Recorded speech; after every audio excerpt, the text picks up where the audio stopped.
আমরা এখন যেটা নিয়ে আলোচনা করবো সেটা হচ্ছে যে রাইবোজোম। রাইবোজোম জিনিসটা কি? রাইবোজোম হচ্ছে খুব ছোট ছোট পার্টিকেলস। আমরা কোথায় দেখতে পাই? সেলের মধ্যে, হয় সেটা সাইটোসলের মধ্যে সাসপেন্ডেড অবস্থায় রয়েছে, আর না হলে সেটা এন্ডোপ্লাজমিক রেটিকুলামের গায়ে আটকে রয়েছে। ঠিক আছে, খুব ছোট ছোট পার্টিকেলস, তারা খুব স্পেশালাইজড পার্টিকেলস। কেন স্পেশালাইজড পার্টিকেলস বলছি? কারণ এদের একটা স্পেশাল কাজ আছে, বিশেষ কাজ আছে। সেই বিশেষ কাজটা কি? সেটা হচ্ছে প্রোটিন সিনথেসিস করা। এরা প্রোটিন তৈরি করতে পারে। তাহলে রাইবোজোমকে আমার যদি ডিফাইন করতে হয় তাহলে আমি কি বলবো? রাইবোজোমস আর specialized small particles which takes part in protein synthesis। আর কোথায় পাওয়া যায়? তারা সেলের মধ্যে পাওয়া যায়। কিভাবে পাওয়া যায়? আইদার তারা ফ্রিলি ঘুরে বেড়ায় সাইটোসলের মধ্যে, অথবা তারা এন্ডোপ্লাজমিক রেটিকুলামের গায়ে আটকে থাকে। এবার যে সকল রাইবোজোম এন্ডোপ্লাজমিক রেটিকুলামের গায়ে আটকে রয়েছে তাদেরকে বলা হয় বাউন্ড রাইবোজোম। আর যে সকল রাইবোজোম সাইটোসলের মধ্যে ফ্রিলি সাসপেন্ডেড অবস্থায় রয়েছে তাদেরকে বলা হয় ফ্রি রাইবোজোম। এবার রাইবোজোম, ফ্রি রাইবোজোম হোক বা বাউন্ড রাইবোজোম হোক, তারা কিন্তু স্ট্রাকচারালি সিমিলার, অর্থাৎ তাদের স্ট্রাকচারটা কিন্তু একই রকম। এবার ফ্রি রাইবোজোমই বলি বা বাউন্ড রাইবোজোমই বলি, তাদের দুজনেরই কাজ হচ্ছে প্রোটিন সিনথেসিস করা। এবার ফ্রি রাইবোজোম যেগুলো রয়েছে, যেগুলো সাইটোসলের মধ্যে ফ্রিলি সাসপেন্ডেড অবস্থায় রয়েছে, তারা যে প্রোটিনটা তৈরি করে তারা সেটাকে সাইটোসলের মধ্যেই রিলিজ করে দেয়। আর বাউন্ড রাইবোজোম যেগুলো রয়েছে, অর্থাৎ এন্ডোপ্লাজমিক রেটিকুলামের গায়ে যেগুলো আটকে রয়েছে, তারা যে প্রোটিনটা তৈরি করে তারা সেই প্রোটিনটাকে এন্ডোপ্লাজমিক রেটিকুলামের ভেতরে ঢুকিয়ে দেয়। তারা সেই প্রোটিনটাকে এন্ডোপ্লাজমিক রেটিকুলামের লিউমেনের মধ্যে ঢুকিয়ে দেয়। কেন? যাতে সেগুলো ফার্দার মডিফিকেশন হতে পারে, সেগুলো যাতে ফোল্ড হতে পারে ভালো করে। ঠিক আছে, সেটা এন্ডোপ্লাজমিক রেটিকুলামের কাজ। যে এন্ডোপ্লাজমিক রেটিকুলামের মধ্যে ঢোকার পরে সেই প্রোটিনটা কি হয়, কিভাবে তার মডিফিকেশনে কি হয়, সেটা এন্ডোপ্লাজমিক রেটিকুলামের কাজ। সেটা আমরা যখন এন্ডোপ্লাজমিক রেটিকুলাম নিয়ে পড়াশোনা করব তখন আলোচনা করব। এখন আমরা রাইবোজোম নিয়ে আলোচনা করছি। তাহলে এতক্ষণে আমাদের কাছে একটা জিনিস পরিষ্কার, যে রাইবোজোম হচ্ছে খুব ছোট ছোট পার্টিকেলস, যেগুলো আমরা সেলের মধ্যে পাই। সেলের মধ্যে কোথায় পাই? হয় তারা ফ্রিলি সাসপেন্ডেড অবস্থায় থাকে সাইটোসলে, আর নয়তো তারা বাউন্ড অবস্থায় থাকে কোথায়? এন্ডোপ্লাজমিক রেটিকুলামের গায়ে। কিন্তু রাইবোজোমের কাজ, সেটা ফ্রি হোক বা বাউন্ড হোক, তাদের কাজ হচ্ছে প্রোটিন সিনথেসিস করা। আর ফ্রি রাইবোজোম বা বাউন্ড রাইবোজোম এরা হচ্ছে স্ট্রাকচারালি সিমিলার। এই অবধি আমরা বুঝলাম। এবার আমরা যেটা আলোচনা করব সেটা হচ্ছে যে রাইবোজোম তৈরি হয় কি নিয়ে। দুটো জিনিস নিয়ে রাইবোজোম তৈরি হয়, একটা হচ্ছে আরএনএ, একটা হচ্ছে প্রোটিন। এবার রাইবোজোম যে আরএনএ গুলো নিয়ে তৈরি হচ্ছে সেগুলোকে বলা হয় রাইবোজোমাল আরএনএ, আর রাইবোজোম যে প্রোটিন গুলো নিয়ে তৈরি হচ্ছে সেগুলোকে বলা হয় রাইবোজোমাল প্রোটিন। এই রাইবোজোমাল আরএনএ কে আমরা শর্টে এভাবে লিখি, আর আরএনএ, স্মল আর লিখে তারপরে ক্যাপিটালে আমরা আরএনএ লিখছি। তার মানে এটা হচ্ছে রাইবোজোমাল আরএনএ। এই রাইবোজোমাল আরএনএ আর রাইবোজোমাল প্রোটিন, এই দুজনে কি তৈরি করে? রাইবোজোম তৈরি করে। এবার এই আরএনএ এর পুরো কথা কি আমরা জানি? এর পুরো নামটা কি? Ribonucleic acid. সেই জন্য এই রাইবোনিউক্লিক অ্যাসিড আর প্রোটিন আছে বলে রাইবোজোমকে অনেক সময় রাইবোনিউক্লিয়ার প্রোটিনও বলা হয়। যেহেতু রাইবোজোম রাইবোনিউক্লিক অ্যাসিড এবং প্রোটিন দিয়ে তৈরি, তাই রাইবোজোমের আরেকটা নাম হচ্ছে রাইবোনিউক্লিয়ার প্রোটিন। এই অবধি বোঝা গেল। এবার রাইবোজোম কোন ধরনের সেলের মধ্যে পাওয়া যায়? আমরা তো জানি যে সেল প্রোক্যারিওটিকও হতে পারে, আবার সেল ইউক্যারিওটিকও হতে পারে। এবার প্রোক্যারিওটিক সেল হোক বা ইউক্যারিওটিক সেল হোক, আমরা কিন্তু রাইবোজোম দু ধরনের সেলেই পাবো। প্রোক্যারিওটিক সেলের মধ্যে যে রাইবোজোম পাবো তাকে বলা হয় প্রোক্যারিওটিক রাইবোজোম, আর ইউক্যারিওটিক সেলের মধ্যে যে রাইবোজোম পাবো তাকে বলা হয় ইউক্যারিওটিক রাইবোজোম। কি বললাম? প্রোক্যারিওটিক সেলের মধ্যে যে রাইবোজোম থাকে তাকে বলা হয় প্রোক্যারিওটিক রাইবোজোম, আর ইউক্যারিওটিক সেলের মধ্যে যে রাইবোজোম থাকে তাকে বলা হয় ইউক্যারিওটিক রাইবোজোম। পার্থক্যটা কোথায় আমি একটু বুঝিয়ে দিচ্ছি। প্রথমে আমি প্রোক্যারিওটিক রাইবোজোম লিখি।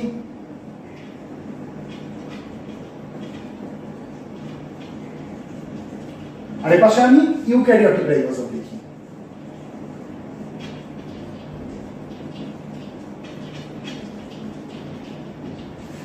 প্রোক্যারিওটিক রাইবোজোম হোক বা ইউক্যারিওটিক রাইবোজোম হোক, রাইবোজোম তৈরি হয় কি নিয়ে? আরএনএ এবং প্রোটিন, অর্থাৎ রাইবোজোমাল আরএনএ এবং রাইবোজোমাল প্রোটিন নিয়ে। এবার প্রোক্যারিওটিক রাইবোজোমের ক্ষেত্রে দেখা গেছে যে 65% রাইবোজোমাল আরএনএ থাকে, 65% রাইবোজোমাল আরএনএ থাকে, আর বাকি যে রিমেনিং 35% সেটা থাকে রাইবোজোমাল প্রোটিন। কিন্তু আমরা যদি ইউক্যারিওটিক রাইবোজোম দেখি, অর্থাৎ ইউক্যারিওটিক সেলের মধ্যে যে রাইবোজোম আছে সেখানে কিন্তু এই ভাগটা 50-50 হয়ে যায়, অর্থাৎ 50% থাকবে রাইবোজোমাল আরএনএ, আর বাকি 50% থাকবে মোটামুটি রাইবোজোমাল প্রোটিন। এই অবধি আমরা বুঝলাম। তাহলে একটা জিনিস আমাদের কাছে পরিষ্কার যে রাইবোজোম প্রোক্যারিওটিক সেল এবং ইউক্যারিওটিক সেল দুটোতেই থাকে। আবার আমরা যদি ইউক্যারিওটিক সেল নিয়ে বলি, আমরা রাইবোজোম প্ল্যান্ট সেলেও পাবো, অ্যানিমাল সেলেও পাবো, ঠিক আছে। এবার ইউক্যারিওটিক সেলের ক্ষেত্রে রাইবোজোম আমরা দেখতে পাবো অনেক সময় মাইটোকন্ড্রিয়ার মধ্যে থাকে। মাইটোকন্ড্রিয়া নামক যে অর্গানেল গুলো রয়েছে তার মধ্যেও থাকে। এবার মাইটোকন্ড্রিয়ার মধ্যে যে রাইবোজোম থাকে সেগুলোকে বলা হয় মাইটোরাইবোজোম, সেগুলোকে বলা হয় মাইটোরাইবোজোম। দেখো নাম থেকেই বুঝতে পারছি মাইটোরাইবোজোম, মাইটো কথাটা কোথা থেকে এসেছে? মাইটোকন্ড্রিয়া থেকে। আবার অনেক সময় আমরা ইউক্যারিওটিক সেলের মধ্যে রাইবোজোমকে আমরা প্লাস্টিডের মধ্যেও দেখতে পাবো, প্লাস্টিড নামক যে অর্গানেল আছে তার মধ্যেও দেখতে পাবো। তাহলে প্লাস্টিডের মধ্যে যে রাইবোজোম থাকে সেগুলোকে বলা হয় প্লাস্টোরাইবোজোম, সেগুলোকে বলা হয় প্লাস্টোরাইবোজোম। তাহলে যদি মাইটোকন্ড্রিয়ার মধ্যে আমরা রাইবোজোম দেখতে পাই সেই রাইবোজোম গুলোকে বলবো মাইটোরাইবোজোম, যদি প্লাস্টিডের মধ্যে রাইবোজোম দেখতে পাই সেগুলোকে আমরা বলবো প্লাস্টোরাইবোজোম। কিন্তু এই মাইটোরাইবোজোম বা প্লাস্টোরাইবোজোম আমরা কোথায় পাবো? আমরা একমাত্র ইউক্যারিওটিক সেলের মধ্যেই পাবো, আমরা কিন্তু প্রোক্যারিওটিক সেলের মধ্যে পাবো না। কারণ প্রোক্যারিওটিক সেল এমন এক ধরনের সেল যার মধ্যে আমরা কোনো মেমব্রেন বাউন্ড অর্গানেলই পাবো না দেখতে, তাই না? আর মেমব্রেন বাউন্ড অর্গানেল যদি না থাকে তাহলে মাইটোকন্ড্রিয়া বা প্লাস্টিডের কোনো অস্তিত্বই আমরা প্রোক্যারিওটিক সেলের মধ্যে পাবো না। যেহেতু প্রোক্যারিওটিক সেলের মধ্যে মাইটোকন্ড্রিয়া বা প্লাস্টিড নেই, তাই আমরা প্রোক্যারিওটিক সেলের মধ্যে মাইটোরাইবোজোম বা প্লাস্টোরাইবোজোম কিচ্ছু পাবো না। কিন্তু ইউক্যারিওটিক সেলের মধ্যে আমরা ওয়েল ডিফাইন্ড মেমব্রেন বাউন্ড আমরা অর্গানেল পাবো দেখতে। সেই জন্য সেখানে যেখানে মাইটোকন্ড্রিয়া এবং প্লাস্টিড রয়েছে তার মধ্যে যদি রাইবোজোম থাকে তাহলে সেগুলোকে কি বলা হবে? মাইটোরাইবোজোম এবং প্লাস্টোরাইবোজোম। মাইটোরাইবোজোম হচ্ছে সেই সকল রাইবোজোম যেগুলো মাইটোকন্ড্রিয়ার মধ্যে রয়েছে, প্লাস্টোরাইবোজোম হচ্ছে সেই সকল রাইবোজোম যেগুলো প্লাস্টিডের মধ্যে রয়েছে। এই অবধি আমাদের কাছে পরিষ্কার? আচ্ছা, এবার আরেকটু আমরা প্রোক্যারিওটিক রাইবোজোম এবং ইউক্যারিওটিক রাইবোজোম নিয়ে আলোচনা করি। পার্থক্যটা কি? রাইবোজোম প্রোক্যারিওটিক সেলেই থাকুক বা ইউক্যারিওটিক সেলেই থাকুক, অর্থাৎ সেটা প্রোক্যারিওটিক রাইবোজোম হোক বা ইউক্যারিওটিক রাইবোজোম হোক, সেটা দুখানা সাব ইউনিট নিয়ে তৈরি হয়। কিরকম দুখানা সাব ইউনিট? একটা বড় সাব ইউনিট, একটা ছোট সাব ইউনিট, একটা বড় সাব ইউনিট, একটা ছোট সাব ইউনিট, ঠিক আছে। প্রোক্যারিওটিক রাইবোজোমও তৈরি হবে দুটো সাব ইউনিট নিয়ে, একটা লার্জার সাব ইউনিট, একটা স্মলার সাব ইউনিট। ইউক্যারিওটিক রাইবোজোমও তৈরি হবে দুটো সাব ইউনিট নিয়ে, একটা লার্জার সাব ইউনিট, একটা স্মলার সাব ইউনিট। প্রোক্যারিওটিক রাইবোজোমের ক্ষেত্রে এই যে লার্জার সাব ইউনিট এটাকে বলা হয় 50S সাব ইউনিট, আর যেটা ছোট সাব ইউনিট এটাকে বলা হয় 30S সাব ইউনিট, ঠিক আছে। আর ইউক্যারিওটিক রাইবোজোমের ক্ষেত্রে যেটা লার্জার সাব ইউনিট সেটাকে বলা হয় 60S সাব ইউনিট, আর যেটা স্মলার সাব ইউনিট সেটাকে বলা হয় 40S সাব ইউনিট। কিন্তু একটা জিনিস জেনে রেখে দাও, প্রোক্যারিওটিক রাইবোজোম যেগুলো এগুলোকে বলা হয় 70S টাইপ, এগুলোকে কি বলা হয়? 70S টাইপ রাইবোজোম, ঠিক আছে। কিন্তু এই 70টা কিন্তু কখনোই এই দুটোকে যোগ করে না, এটা মাথায় বসিয়ে রাখতে হবে। প্রোক্যারিওটিক রাইবোজোমকে বলা হয় 70S টাইপ, যার দুখানা sub unit, larger sub unit হচ্ছে 50S, স্মলার সাব ইউনিট হচ্ছে 30S। ঠিক একইভাবে ইউক্যারিওটিক রাইবোজোমকে বলা হয় 80S টাইপ। ইউক্যারিওটিক রাইবোজোমকে কি বলা হয়? 80S টাইপ রাইবোজোম, ঠিক আছে। এখানেও কিন্তু এই 60 আর 40 যোগ করে 80 আসে না, ঠিক আছে। এই 80S সাবটাইপ যেটা রয়েছে, 80S টাইপের যে রাইবোজোম তার দুখানা sub unit, larger sub unit হচ্ছে 60S, স্মলার সাব ইউনিট হচ্ছে 40S। এত কিছু বলার উদ্দেশ্য একটাই যে রাইবোজোমের দুখানা সাব ইউনিট থাকে, একটা লার্জার সাব ইউনিট, একটা স্মলার সাব ইউনিট। কিন্তু রাইবোজোম যখন প্রোটিন সিনথেসিস করছে, সে যখন কাজ করছে, তখন এই দুখানা সাব ইউনিট না একসাথে একটা ইউনিটের মতো কাজ করছে। এই পুরোটা নিয়ে হচ্ছে রাইবোজোম। এই যে রাইবোজোমের দুখানা sub unit, larger sub unit এবং স্মলার সাব ইউনিট, এরা দুজনে মিলে গিয়ে একটা ইউনিট তৈরি হয়ে যাচ্ছে।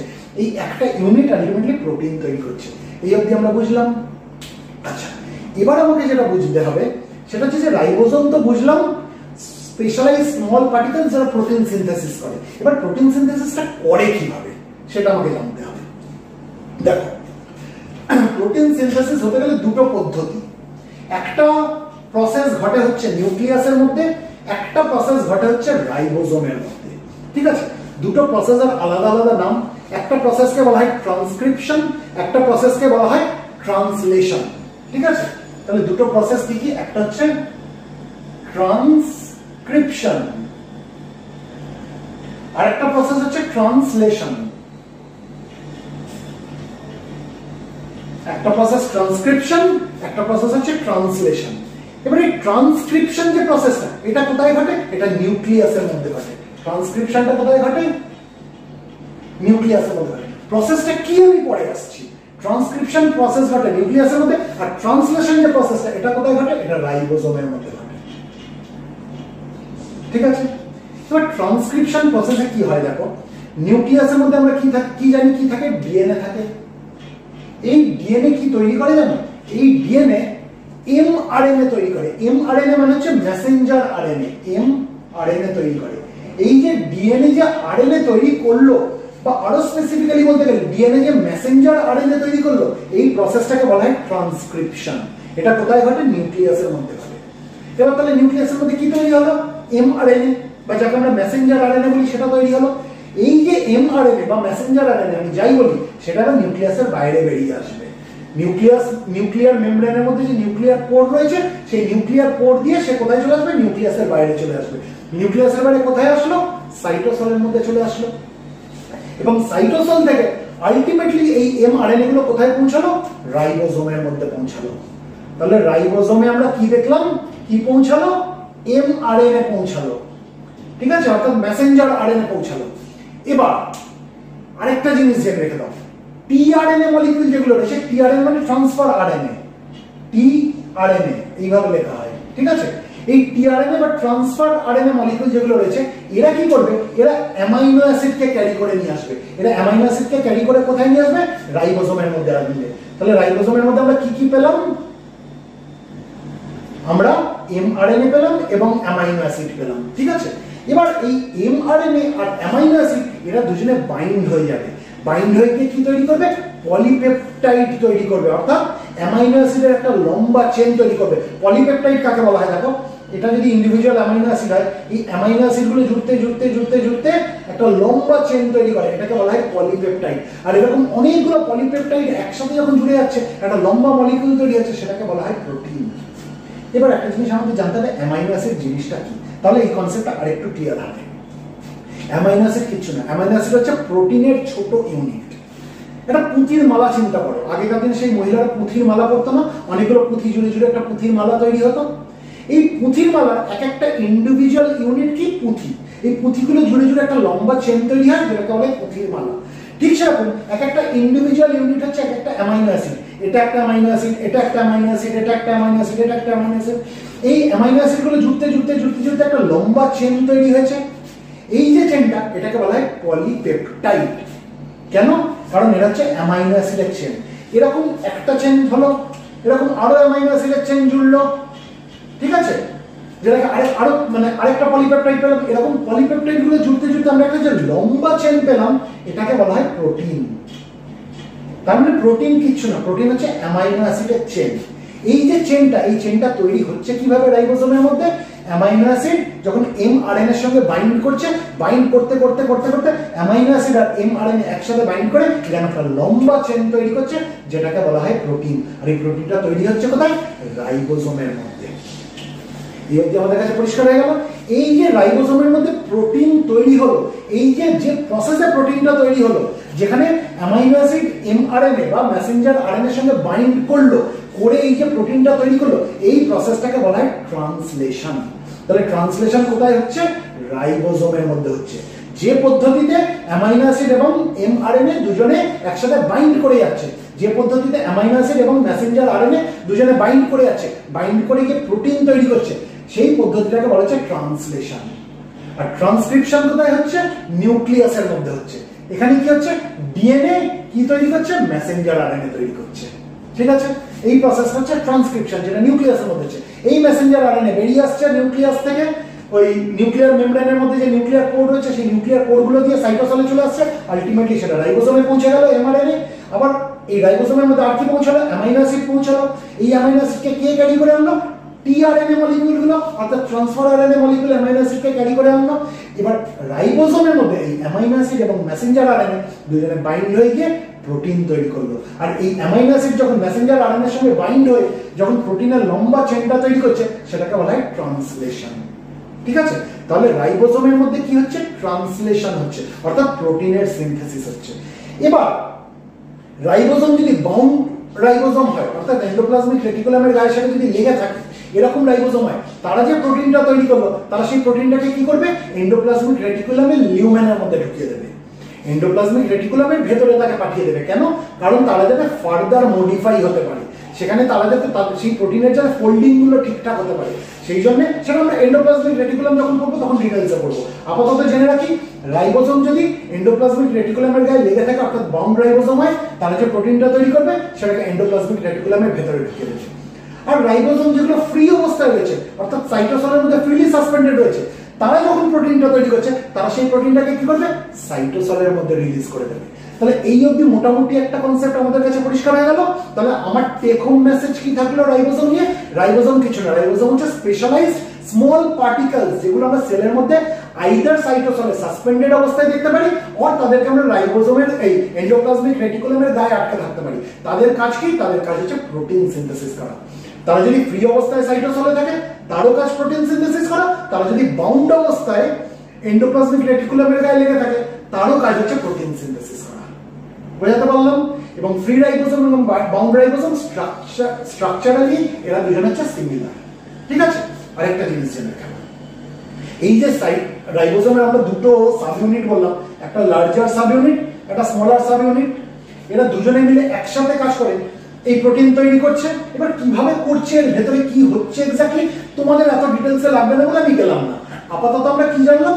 যে এই লার্জার সাব ইউনিট এবং স্মলার সাব ইউনিট দুজনে একসাথে একটা ইউনিটের মতো কাজ করছে, করে প্রোটিন তৈরি করছে।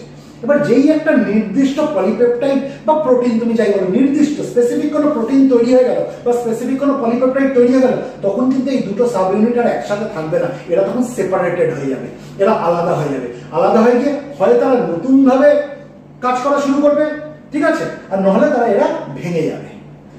আলটিমেটলি যেটা হলো সেটা হচ্ছে যে যখন কোনো একটা স্পেসিফিক প্রোটিন তৈরি হলো, তখন এই দুটো সাব ইউনিট আলাদা হয়ে গেল, এক নম্বর। দ্বিতীয় একটা জিনিস জেনে রেখে দাও, এন্ডোপ্লাজমিক রেটিকুলামের গায়ে যে রাইবোজোম গুলো আটকে রয়েছে, এটা যে পার্মানেন্টলি ওখানে আটকেই থাকবে রাইবোজোম গুলো, তা কিন্তু না। এরকম হয় যে রাইবোজোম গুলো আটকে রয়েছে, তারা আবার খুলে সাইটোসলে চলে আসলো, আবার সাইটোসল থেকে রাইবোজোম গিয়ে আবার এন্ডোপ্লাজমিক রেটিকুলামের গায়ে আটকে থাকলো, এরকম হতে পারে। ঠিক আছে? এই মোটামুটি একটা কনসেপ্ট কিন্তু আমাদের রাইবোজোমের চলে আসলো। তাহলে বেসিক যে জিনিসটা জানতে হবে সেটা হচ্ছে রাইবোজোম সেলের মধ্যে থাকে, হয় তারা সাইটোসলে ফ্রিলি সাসপেন্ডেড থাকে, নয় তারা এন্ডোপ্লাজমিক রেটিকুলামের মধ্যে বাউন্ড অবস্থায় থাকে। এটা একটা জানতে হবে। ফ্রি থাকুক বা বাউন্ড থাকুক, তারা স্ট্রাকচারালি সিমিলার এবং তাদের কাজ হচ্ছে প্রোটিন সিনথেসিস করা। অর্থাৎ রাইবোজোমের কাজ হচ্ছে প্রোটিন সিনথেসিস করা। ঠিক আছে?